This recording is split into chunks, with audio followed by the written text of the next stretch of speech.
Now I have the pleasure of introducing our next guest, Diego Valero. He'll be telling us about how to improve pension systems, acting on the behavior of people. Diego Valera is a professor at the University of Barcelona and at the London School of Economics in pension programs and behavioral economics. He also teaches behavioral finance at IE University, and he has a doctorate in economics and actuarial studies, a diploma also in senior management from a business school, also an honorary president of the graduating class of the ICADE MBA, and he also teaches economics at the Montessori International School. In addition to being a professor, he has an extensive background in the business world. He is co-founder and president of Novaster and B-Way. These are some of the organizers of this event. He was president of the Organization of Pension Consultants of Spain and vice president of the Spanish Forum for Socially Responsible Investment.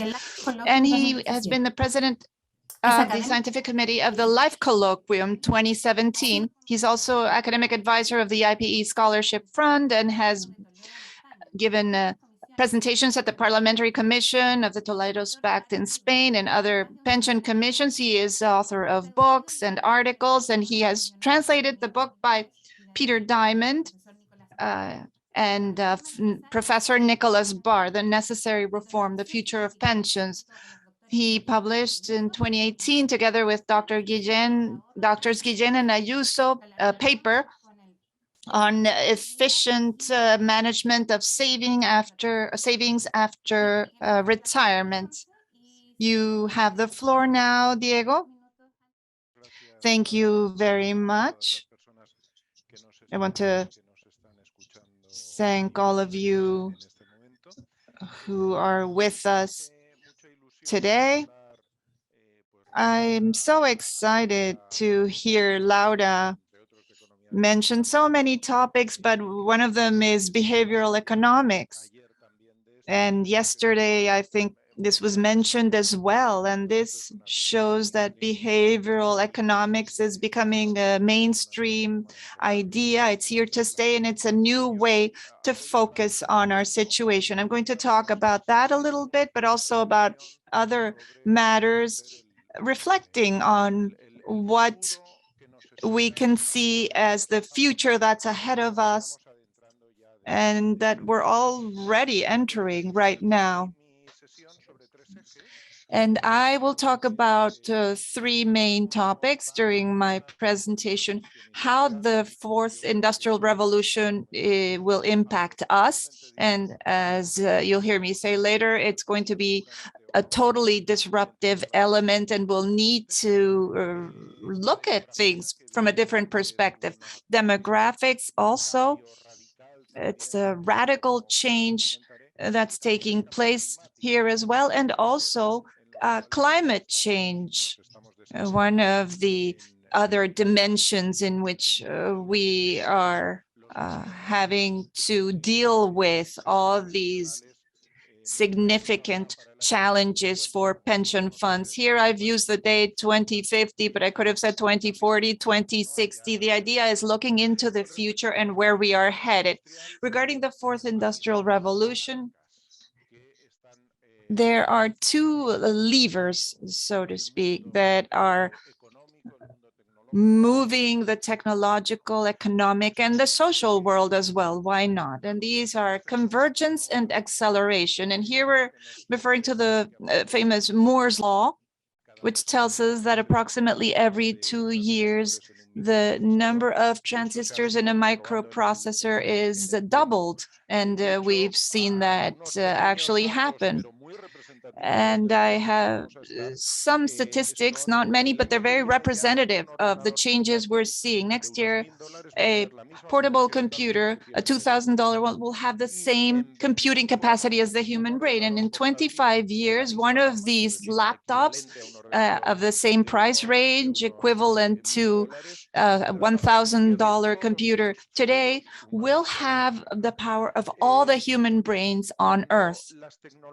When technologies become digital, And that's the big challenge, the big struggle. When technologies become digital, Moore's law begins to operate. And the visionary Kurzweil talks about the law of accelerated performance here and tells us how acceleration and convergence, it's a convergence of various different technologies, of different lessons, of different types of knowledge, how all of these things coming together will make the future evolve and change in a way that's unprecedented. It is expected that in the next 100 years, we will see technological changes that are equivalent to what happened in the 20,000 years that preceded this.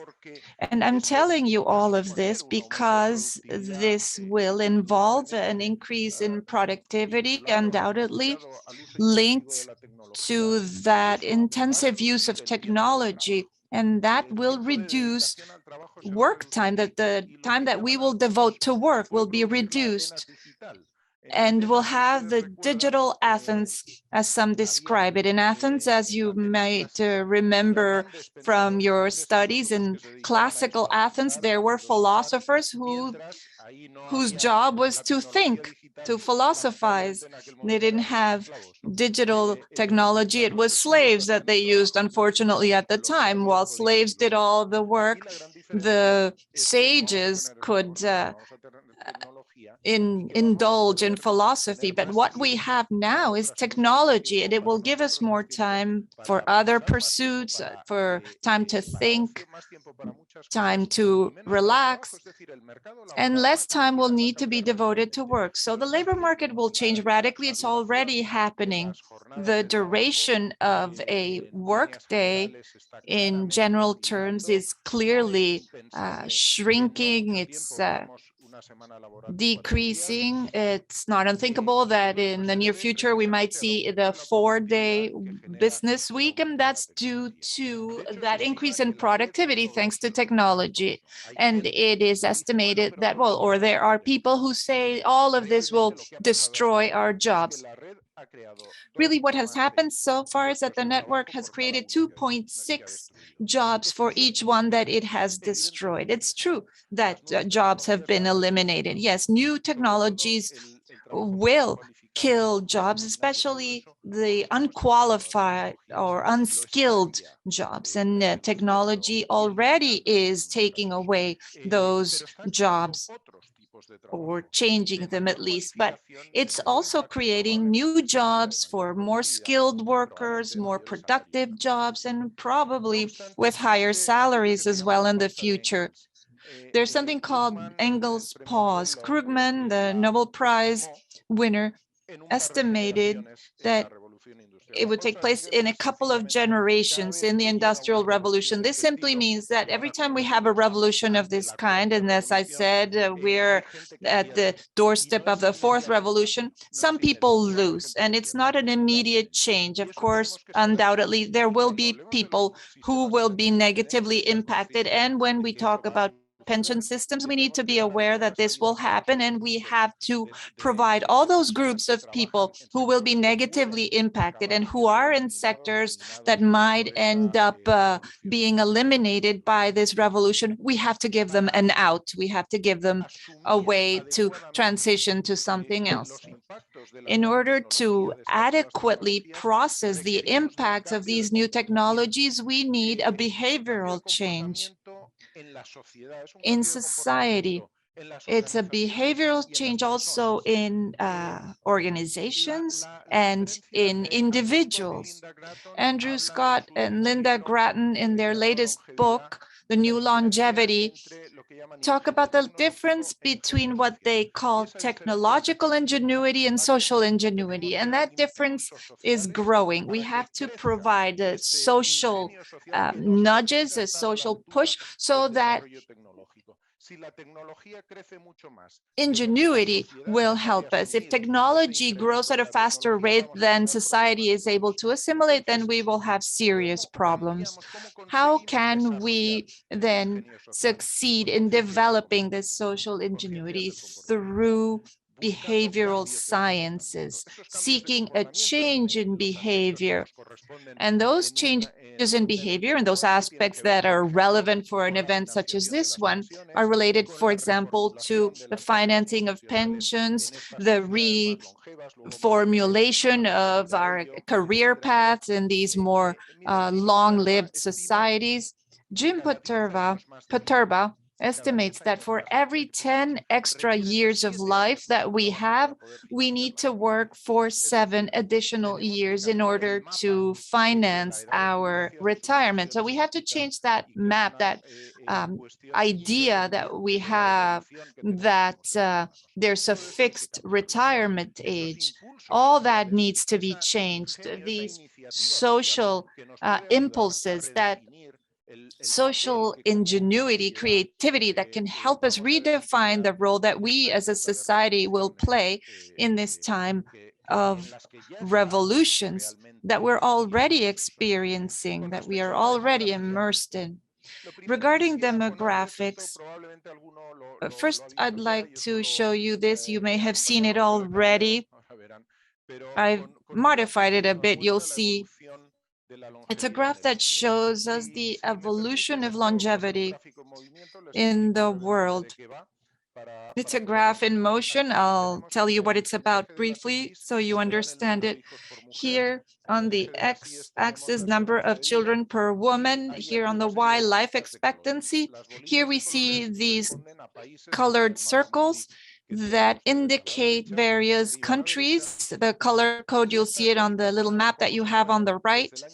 And you'll see how these circles move from 1799 to the current time and beyond. We're going to see what the projections are up until 2100. So we'll have a demographic map spanning 3 centuries. And we're not going to be wrong if we take that big a sample, 3 centuries. So take a look and you'll see where each one of these dots ends up.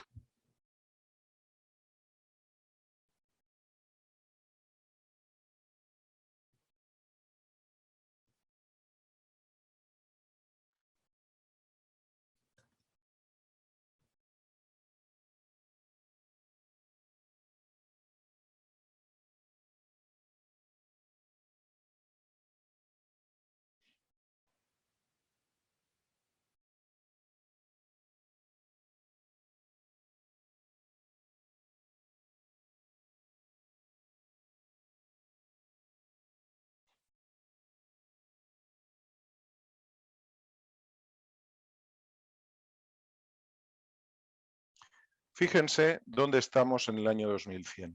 This is 2100, ladies and gentlemen. The life expectancy globally is well above 80, even 90 or 100, with a number of babies per woman that is very low, it's below 2. That clearly shows, this clearly shows the impact of longevity and how we're going to be living in societies where people live very long. Now, you may have seen throughout all this time a few incidents of the 2 world wars. Also, China, that, as we see here, is the largest bubble, that's in red. And we may have seen that here in the projections, but these demographic projections, with the exception of undesired events like pandemics, not like the one we're experiencing now, but I'm talking about the plague, for example, in Europe, and those kinds of pandemics, which really, and I don't want to downplay the impact we have felt from COVID, not at all, but globally speaking, compared to other major pandemics in history, it is relatively insignificant compared to the others. Now, those who have been hardest hit may not feel like this makes any sense, but once again, I don't want to be rude or want to disqualify anything that anyone's feeling, but comparatively speaking, these other major pandemics, that's not taken into account here, but this is what we're looking at in the future. And so taking into account these different events that overall represent a projection of people living longer, I just wanted to highlight a few issues that can help us actually scope this incredible phenomenon as people live longer. From 200 million years ago until the end of 2019, there were barely any changes in life expectancy. We went from 25 to 40.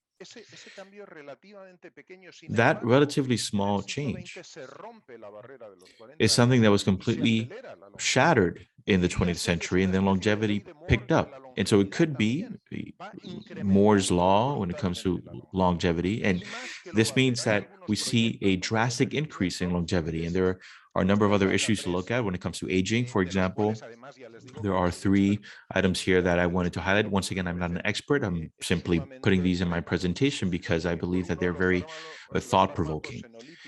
Well, on the one hand, we have senolytics, which actually destroy the cells that cause aging, which is these senescent cells. These drugs are helping us fight aging. Also, young blood, which has been tested in animals and in mice, and we see how it can actually help with cognitive deterioration. We've also seen treatment with stem cells. In animals, we have also seen that stem cells from a placenta could extend animals' lives by 30 to 40%. Now, all of this has been tested in animals, but it is very likely that at some point we may actually be able to use this for humans. So the question is, are we close to hitting the longevity escape speed? Now, that means that for every year that goes by, the life expectancy will increase by more than 1. And so right now in this world, every 10 years, we see 3 to 4 years more in life expectancy. Are we really going to get to the point where life expectancy can grow even more every year? If that is the case, as some thinkers say, then we are just a step away from immortality. Murray also said, for example, that being a step from immortality and having someone like Putin or Kim Jong-un stay with us forever may not be the best scenario. But the issue is that this question is being asked today not only by people who have lost it, quote unquote, or being asked by visionaries. This is what science is saying. And if that is the case, then the question this begs is, what about pensions? What are we going to do? What I think is clear is that this is a paradigm shift. The Modigliani life cycle model that breaks life into 3 stages, where one stage in life is meant for skills acquisition to work, and then the other to work, and then to reap the benefits of that work. That model is obsolete. It is becoming obsolete, and we are going to move into a life that is made up of multiple stages, where we're going to have lifelong training and education, because again, with the increasing speed of technology advancement, we are seeing a very clear need for readjusting and readapting throughout our lifetimes. And so, as other scholars have said, and as many of us have probably already thought, we need to think about what this means for universities. What is their role? So far, universities focus on young people to educate them and then to throw them out into the world. But universities are going to have to be lifelong learning institutions. And everyone is going to need to be doing some sort of lifelong training and education and go on sabbatical throughout life to study some more. We're going to be in professions that don't exist today, and what's more, that we can't even think of today. And all of this is changing life as we know it.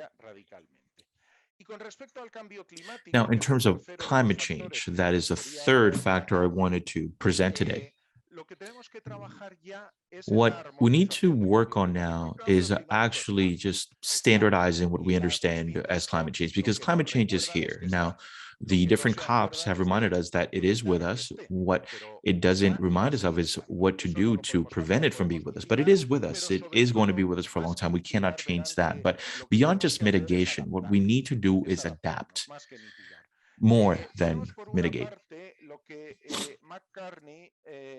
Here we have a Mark Carney. He was the governor of the Bank of England, and he, at the UN, runs climate change programs. Now, he said what you see here, that scientific evidence and the financial system and those coming together means that climate change is going to threaten financial adaptation capacity and therefore prosperity in the long term, and that we need better baseline information in order to be able to build a virtuous cycle that helps us better understand risks and that can help us make better decisions from a political and a policy standpoint in order to have a soft transition into a low carbon economy. And it is only by managing all of this that we'll be able to break away from the tragedy of the horizon. What this all means is that climate change does have a financial impact, and pensions have a lot of dimensions, but one of them is inevitably financial. Well, in that regard, climate change, or within the idea of climate change, there's also an investing component, and that has to do with the role played by investors, be they shareholders or be they fund owners or fund managers or the public as well. Through their votes can make things change, and everything is changing, and the influence capacity from global investors continues to grow. When we see the PRI, the principles for responsible investment, and those kinds of approaches are already adopted by investing agencies. There's a lot being done also on the asset ownership side. Now, looking at things, particularly on the return and risk side, is no longer enough. We also now need to look at what the impact of investment is. Also, how we see the values and beliefs of these investors reflected in these investments. All of that comes under this umbrella of sustainable and responsible investments. Essentially, what I'm saying is that now these things aren't exclusive to the NGO sector. They've become mainstream. We're talking about the financial risk that is now embedded in climate change and the fact that it needs to be measured and mitigated. And as we have seen, also, there needs to be an adaptation to it. And therefore, finances and also pensions need to become sustainable. In Europe alone, there's a need for over 260 billion euros to reach the 2030 goals. And it has a lot to do with decarbonizing the economy, and those needs also continuously grow based on new climate targets that also have a growing ambition. And what I'd like to say here is that this is good news. We can't only see climate change from the tragedy that can come from it, but also from the challenges that we may have before us and what we can do to address them. Now, there's also a lot of room to maneuver in some of the other components. For example, there's a lack of taxonomy that is needed. This is something that needs to be addressed to better understand how to address the impact of the reporting systems and the metrics used. Essentially, this all comes down to measurement. We need to measure impact. We need to measure the impact from greenhouse gases, which includes carbon, is perhaps the main one, but we need to measure that impact. We need to measure the carbon footprint, and we need to measure how we can bring all of that together and how we can actually tackle it. And so in the end, it is not a matter of preventing greenhouse gas emissions, but rather seeing what nature can naturally do to absorb these emissions. Now, of course, if we continue to increase the greenhouse gas effects and we also take out the Amazon, then if we look at the numerator and denominator, then we are seeing an increasing challenge and the results can be catastrophic. But we should not also forget about the issue of greenwashing. And what is greenwashing? Well, I'm saying that I am doing this one thing, and since there is no clear taxonomy, everyone believes me. Everything's okay. And so we need to see a lot more rigor and there need to be measures and metrics used for sustainable financing and pensions. And when it comes to pensions, we have something here that does have a big impact. According to the World Bank, there's a need for around $90 billion over the course of 15 years to have the necessary infrastructure for a sustainable economy. That's a big investment challenge because long-term investments are part of what these investment funds do. And so they can take that on. They can also take into account that according to estimates, for every sustainable investment dollar, you can generate about $4 in return. And also in the new climate economy, we see that climate action that is adequate can lead to $26 billion in earnings through 2030. In other words, we are not simply doing things that are just the right things to do. We're doing it because it's also profitable. In other words, we were able to bring those two concepts together, which has been key. And also, as we said before, moving from just mitigating to financing adaptation. So mitigation is great. Yes, we should mitigate as much as we can, but we need to also fund adaptation. In that regard, there is the net zero asset owner partnership. It includes pension funds and major reserve funds, and they already have a great deal of assets under management with over 60 organizations who are already members, and they're moving towards net zero and decarbonizing the economy, and including climate risk in decision making is starting to be more commonplace in all of these different projects, all with a view to achieve that net zero economy where there is zero carbon through an offset of emissions with natural absorption. Now, in terms of Moore's law and how things are accelerating, and this actually applies to everything, as you can see. Solar energy. And so if we think about where we are now with solar is pretty much infinite, right? At least for the next $50 million. And so I wouldn't really be concerned about my pension on this. But solar energy only needs to double 5 more times to get the kind of power that we need throughout the entire globe. And 18 months after that fifth doubling of that power, we would have twice what we need to meet the new needs of the planet. And this is what Diamandis calls demonetizing energy. And so ultimately what we say is that when we reach this, energy will be worthless in terms of monetary value. Now, I do want to conclude with this behavior change in pensions. We do have to talk about financial health. This is what I use this hexagon for. And from all of these, I wanted to highlight just one of them. And it has to do with achieving goals. That's number 3. And it is linked to the 6th, which is investment.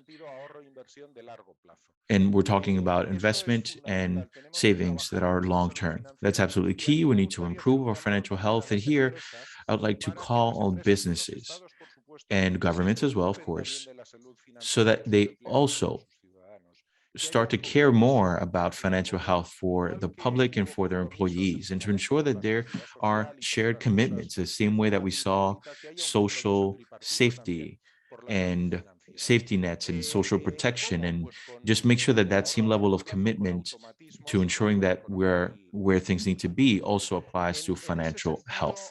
That falls under behavioral economics as well.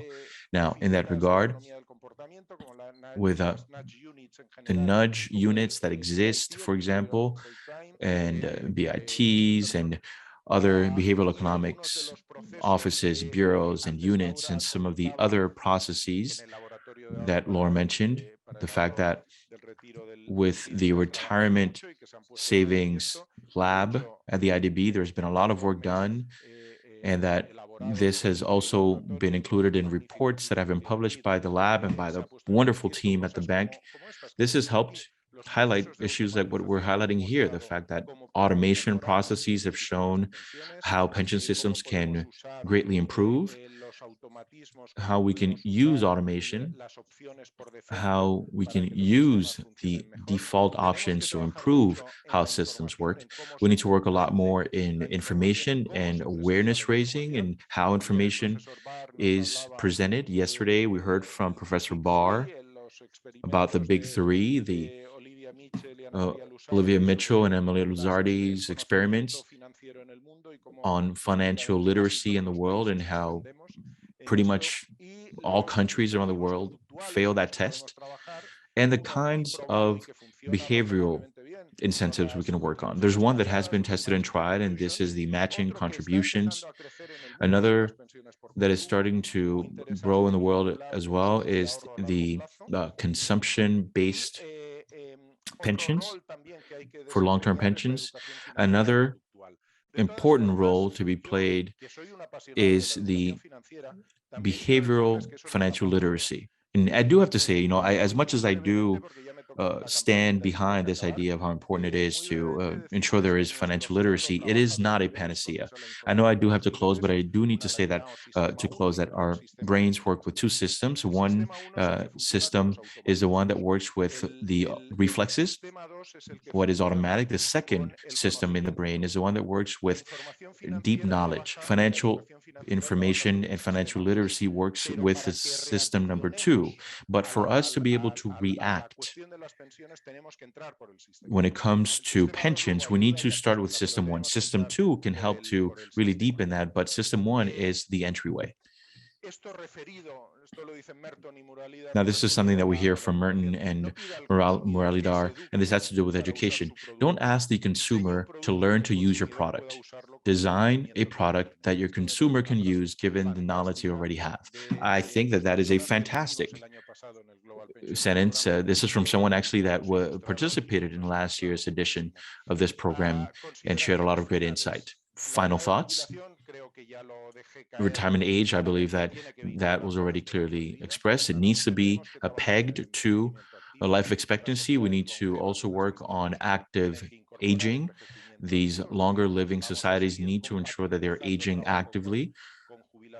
And we need to make sure that work is still part of people's lives as they get older. Also, there needs to be an adaptation of the different systems based on a balance in generations.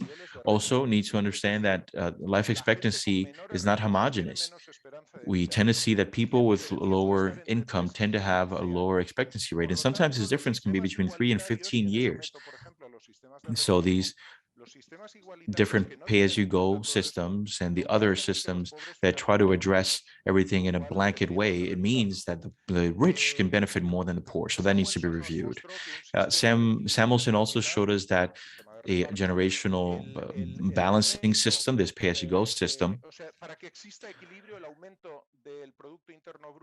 can only strike a balance when the increase in GDP is also at the level of the TIR. And of course, during a Q&A, we can speak about this more.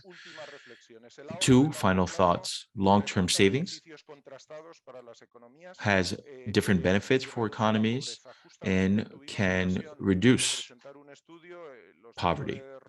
We're able, along with Dr. Robles and Dr. Tuertas, we're able to present a study that we had conducted for a Caribbean country, and it showed that having long-term savings for 15 years led to sustained economic growth of over 20% of GDP. In other words, over 20% of sustained economic growth in this country. This was achieved thanks to these long-term savings. And of course, output is the ace in the deck. We need to improve output. Thank you very much. My apologies for going over time. No, not at all, Diego. Thank you very much. That was a great presentation. We have over 270 attendees right now, and so I certainly look forward to seeing this behavior change spread throughout the world. Now, Diego, let me go straight into questions from the audience because we have gotten some very interesting questions. Here's the first one. It has to do with what you just said. With all of the technological advancement, why has output not increased over the last few years? That's a great question. I am not an economist specialized in output or productivity, but I do believe, well, let's see.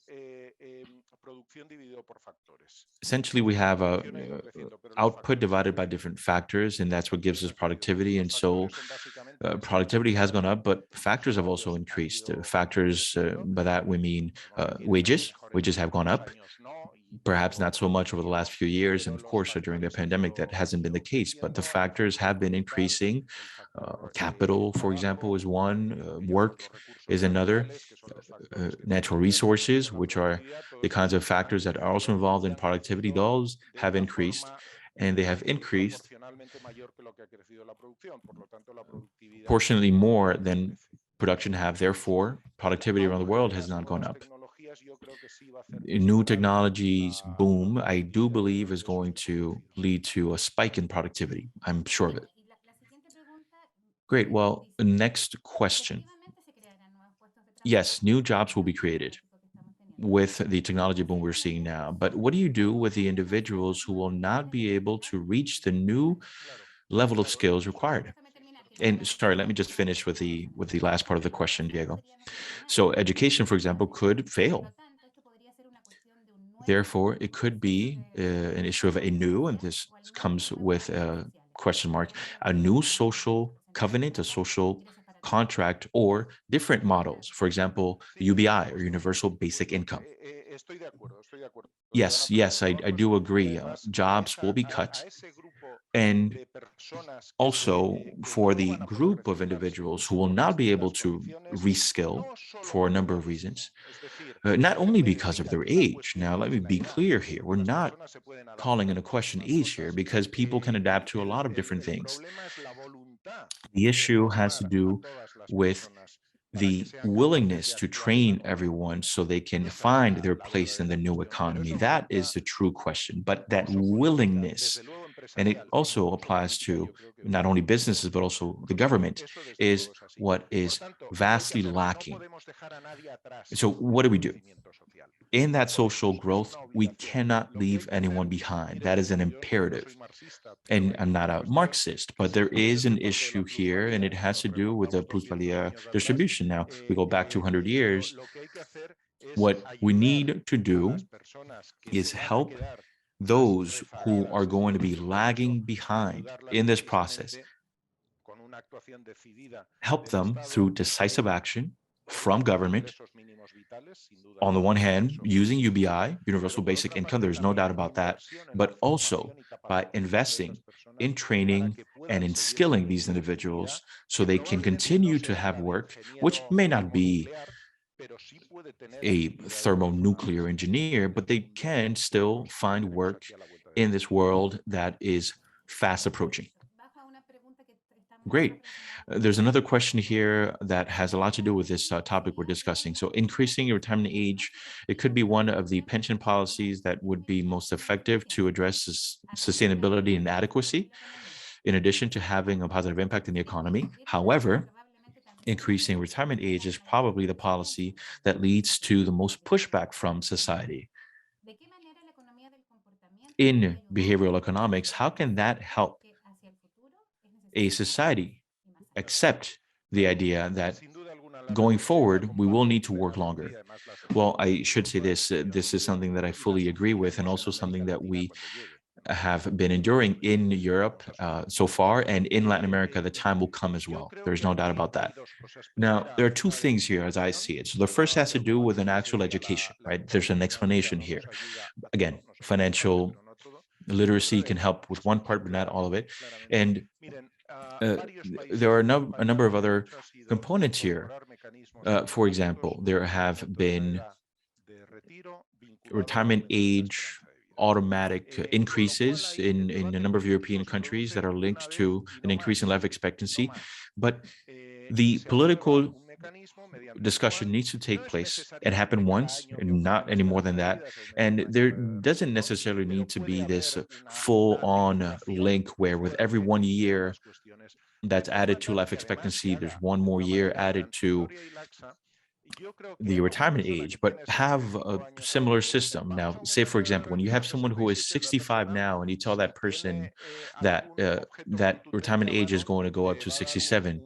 Now, what you can expect is that if they have a blunt object in their hand, you will be struck by said object. But if you say that to someone who is 20, who is thinking about getting into the workforce, but isn't there yet, and you can say, hey, listen, 67 is the new age and not 65, they couldn't care less. They have their whole life ahead of them. And if it's someone who doesn't necessarily think about pensions, they probably don't think about retirement that much either. And so it all kind of boils down to the same thing. And so making sure that there are these automatic mechanisms that can kick in, but also with that conversation that shows people that these systems are working. Next question, and here we're switching gears a little bit. What should governments do in the face of the exponential increase in app workers, for example? This is what we're seeing happen now. A lot of these gig workers, should they be regulated as self-employed workers? Should we think outside the box with the idea of also increasing contribution percentages for the pension system? Well, yes, I think out of the box is the inevitable approach. We cannot use old recipes for new paradigms. It simply can't be done. Right now, we are living in a different time. We're going to continue to experience a different era. In the end, everyone who is going to work and who is already working on developing this digital economy, the way they're working now is very different to what we have thought about before. Now, it's no longer the kind of job you hold on to for the rest of your life in one business. It is not given specific times. You don't even go into the office. In the pandemic, we've seen that you can work from anywhere. As a matter of fact, what you can see behind me is because I'm at the beach right now. Just imagine that. Just don't want you to feel too bad about my beautiful location. So I set up this background. But all that to say that we can now work from anywhere at any time. And governments need to also adapt to these new realities. We also need to make sure that people, of course, contribute and make their contributions to ensure that they have that pension in the future. And these automatic mechanisms is going to work here. But also in the medium term, we need to start considering whether contribution systems need to be switched out from an individual contribution base to another more tax-based one in order to have a minimum amount of funds that goes to individuals. Now, all of that can be discussed, but of course, this is all in a changing paradigm, and we need to also switch up the playbook.